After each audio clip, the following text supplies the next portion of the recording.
বিশ্বজুড়ে পরিবেশ বিপর্যয়ের অন্যতম কারণ হিসেবে পলিথিনের নাম আমরা সকলেই জানি। পলিথিন ব্যবহারের ভয়াবহ ক্ষতির ব্যাপারে পরিবেশবিদরা কয়েক দশক থেকেই সতর্ক করে আসলেও সহজলভ্য ও কার্যকর সমাধান না থাকায় কোনো উদ্যোগই আলোর মুখ দেখতে পায়নি শেষ পর্যন্ত। এবার পলিথিনের সব রকম ব্যবহারিক সুবিধা আছে, কিন্তু নেই কোনো ক্ষতিকর দিক।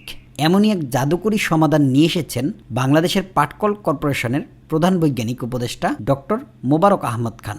বাংলাদেশি বিজ্ঞানীর এই আবিষ্কার এখন সমগ্র পৃথিবীর আগ্রহের কেন্দ্রবিন্দুতে পরিণত হয়েছে। সোনালী আঁশ খ্যাত পাট থেকে তৈরি, দেখতে প্রায় পলিথিনের মতোই এ ব্যাগের নাম দেওয়া হয়েছে সোনালী ব্যাগ। দেখতে পলিথিনের মতো হলেও পরিবেশগত দিক বিবেচনা করলে এটি পুরোপুরি পলিথিনের বিপরীত বৈশিষ্ট্য ধারণ করে।